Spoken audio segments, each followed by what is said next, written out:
Let's start off by uploading the Mickey Mouse Watermelon SVG. I'm going to click Upload, and I'm going to click Upload Image. Then I'm going to browse to where I have this SVG file saved. So for you, you probably had this emailed to you and you downloaded it. It would then be in your Downloads folder. I like to grab everything from my Downloads folder and kind of try to organize it. You do what's good for you, but just know where I'm going will not be exactly where yours are because I have mine organized. Okay, so I am going to go here and I'm just going to click on this one. This is how you know it's a real SVG file. It's got a little swirly icon. That's an HTML design icon. It will never have a pretty preview in here on your computer like an image would. Also, it's going to say .svg at the end. Doesn't matter what's before the dot, okay? Because anybody could name this anything. It's what's after the dot that tells you it's a true SVG file. Also, over here under Type, it's going to say Microsoft Edge or some other HTML document. Okay, so now I click on that and it brings everything in. See how it defaulted to cut image? It didn't even give me the choice of remove a background and clean this up, save it as a cut image, or print then cut. That's because a true SVG file is a cut image. So you would have to dumb it down basically to save it as a print then cut. So this is why I like using true SVG files. If you want to change the name here or add a tags to then make this easier for you to search in Design Space, because then you can go to all your uploaded images and say, you know, Mickey, and it would show me every Mickey Mouse design I've ever uploaded as long as I have the tags in here. Okay, that's it. That's all you have to do for uploading an SVG file. It's that easy. So now I click Upload. It is right here in my recently uploaded designs. So now I click on it. It's got a green outline. That's how I know I have it selected. And I'm going to add to Canvas.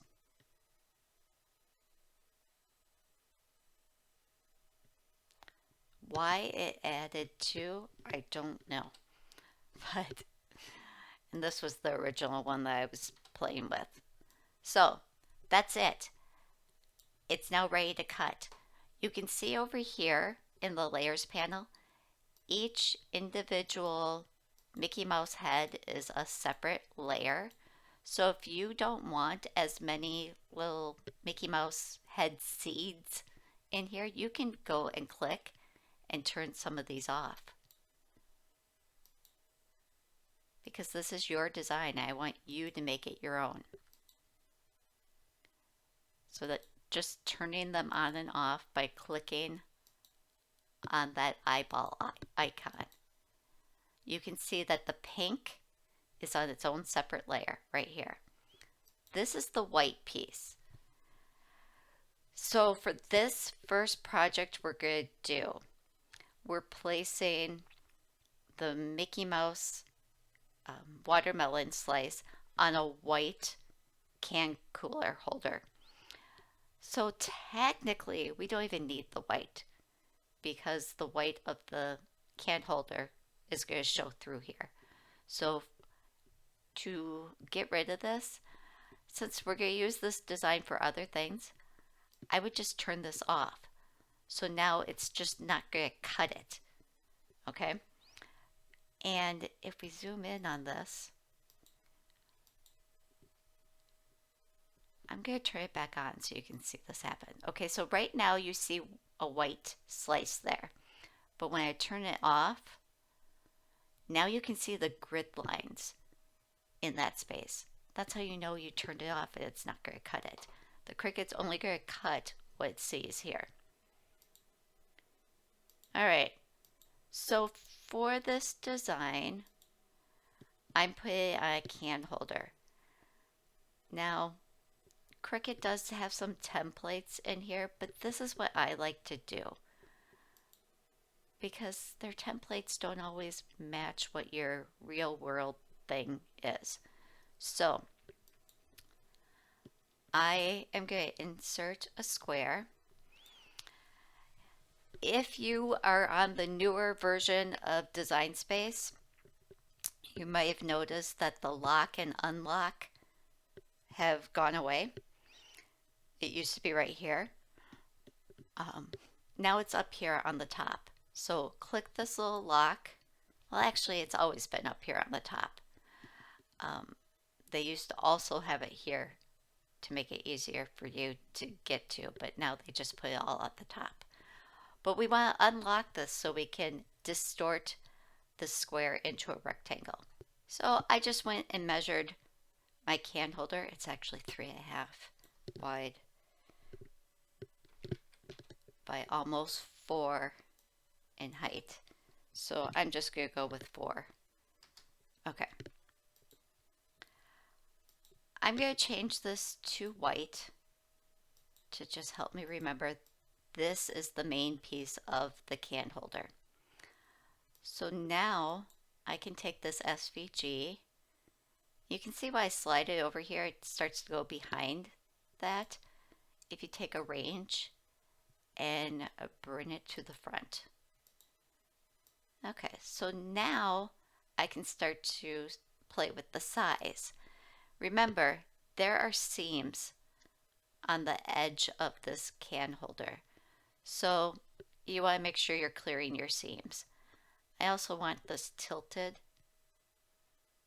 So I'm just going to hover slightly off of the design to get that little rotate.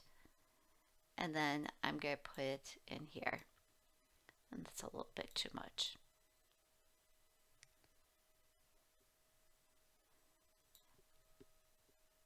And because I want it inside of the seams just a little bit, I am actually going to make this just a hair smaller. So if I go 2.85, there, I'm good with that.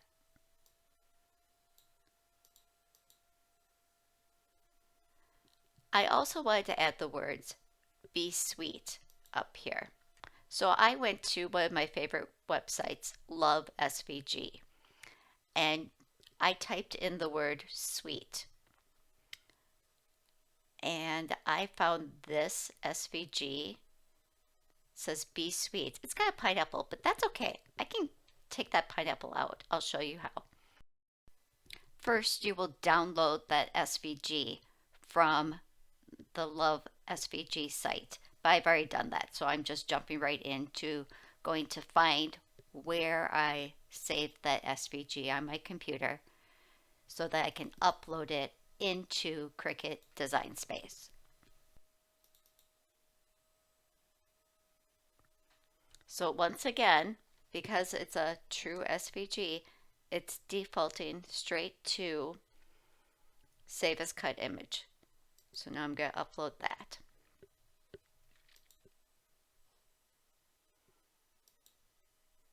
And this was a totally free SVG file to use. So you can go and grab it too.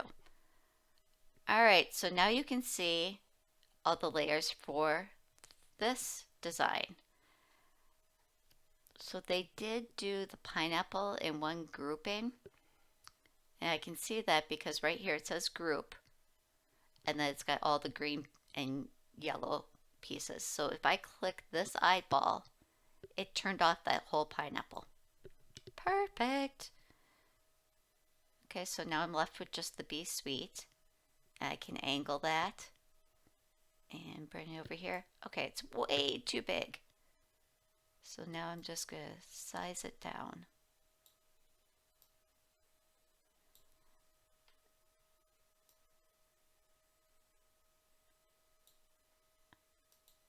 Okay, I'm good with that. All right, so I am going to save right here because I don't want to mess this up. I am also going to delete the white piece because remember, I don't really need it. It's just there to represent my can holder for sizing and placement and play around with the design. Okay, so now if I click Make It, I just want to show you something. All of my letters and my little Mickey Mouse icons got all jumbled up, and they're not cutting exactly in the placement that I have it in my canvas when I was designing. I did this on purpose with the Mickey Mouse icons. That is because maybe you don't like the way that I have them kind of all scattered crooked and you want to line them up in perfect rows. The way I have this set up, you can very easily cut those by just hitting Make It, and now they're all individual Mickey Mouse icons that you can arrange how you want. But if you're like, Sean, I like what you did, I want to do it exactly like you did.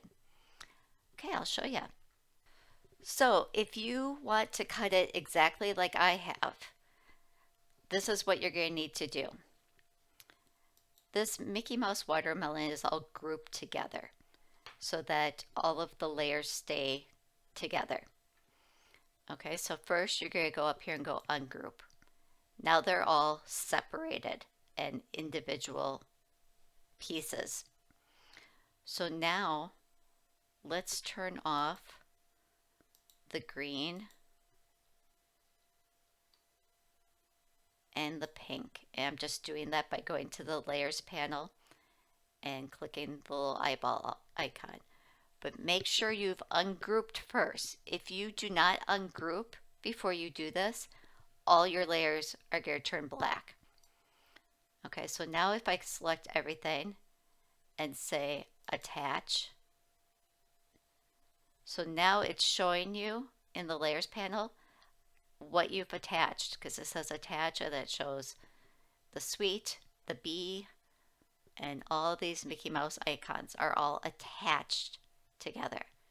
I can click this to close that up. And now I can just turn on the other layers. And actually I want the white one off. Okay, so now if I hit save, so Attach will hold the placement and position of everything. So now when I hit Make It, see how it holds everything exactly how I have it. So again, I did this so that you can choose if you want to do it exactly like me or if you want to put your own spin on it. So this brings us to the mat preview screen. So this is showing you that the first mat that you're going to load will have your black iron-on vinyl on it. The second mat will be the green. The third mat will be the pink. Because we're doing this with iron-on, you will want to click this mirror button. The bad thing is you're going to have to click it for every single mat. Here's a little trick. If you're like me and you tend to forget to click it for every mat, and you know that, and you want to avoid that problem, select everything and use your flip. And we're going to flip the horizontal. So now everything is mirrored already. So now when I hit Make It, see how it's backwards? So now I don't have to remember to hit mat. So now I don't have to remember to hit mirror because it's already flipped for me. So this just shows you the options that you can use. Your next step is going to be to hit Continue, load the cutting mat, and cut it. Before you go, make sure to like, subscribe, and comment below. I love to hear from you.